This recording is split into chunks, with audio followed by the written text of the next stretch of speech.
गांव तक ना पहुंचे कोरोना, पीएम मोदी। प्रधानमंत्री नरेंद्र मोदी ने कोरोना वायरस महामारी के खिलाफ लड़ाई के मुद्दे पर आज फिर राज्यों के मुख्यमंत्रियों से बात की। दोपहर 3 बजे से शुरू हुई इस मैराथन बैठक में सभी मुख्यमंत्रियों की राय ली गई। बैठक के शुरू होने के साथ ही सबसे पहले गृह मंत्री अमित शाह ने संबोधित किया।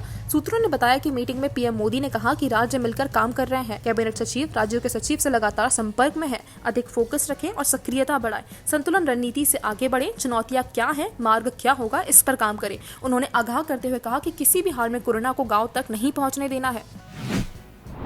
लॉकडाउन बढ़ाने के पक्ष में कई सीएम। प्रधानमंत्री मोदी के साथ हुई बैठक में कई मुख्यमंत्रियों ने लॉकडाउन को बढ़ाने की मांग की है। इनमें बिहार, गुजरात, महाराष्ट्र और तेलंगाना के मुख्यमंत्री शामिल हैं। इन लोगों का कहना है कि अगर अभी लॉकडाउन खोल दिया तो 48 दिन की मेहनत पर पानी फिर जाएगा। इस बीच मुख्यमंत्रियों की बैठक में पश्चिम बंगाल की सीएम ममता बनर्जी ने केंद्र सरकार पर आरोप लगाए। उन्होंने कहा कि केंद्र सरकार संघीय ढांचे को बनाए रखे। टिकट की टेंशन। करीब 48 दिन के बाद आम यात्रियों के लिए ट्रेन सेवा 12 मई यानी कल से शुरू होने जा रही है। ट्रेन टिकट की बुकिंग 11 मई की शाम 4 बजे से शुरू होनी थी, लेकिन तकनीकी दिक्कतों के कारण इसे 2 घंटे के लिए टाल दिया गया। बताया गया कि अत्यधिक दबाव होने के कारण रेलवे की साइट हैंग हो गई। रेलवे ने खेद जताया और कहा कि आगे किसी तरह की परेशानी नहीं होगी।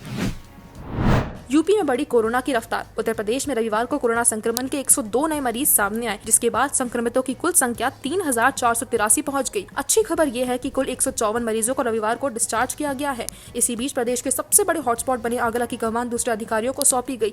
जिले में बढ़ते संक्रमण को रोकने में नाकाम रहने पर आगरा के मुख्य चिकित्सा अधिकारी, सीएमओ और एडी हेल्थ हटा दिए गए। अब डॉक्टर RC पांडे नए सीएमओ होंगे और doctor Avinash Singh AD health.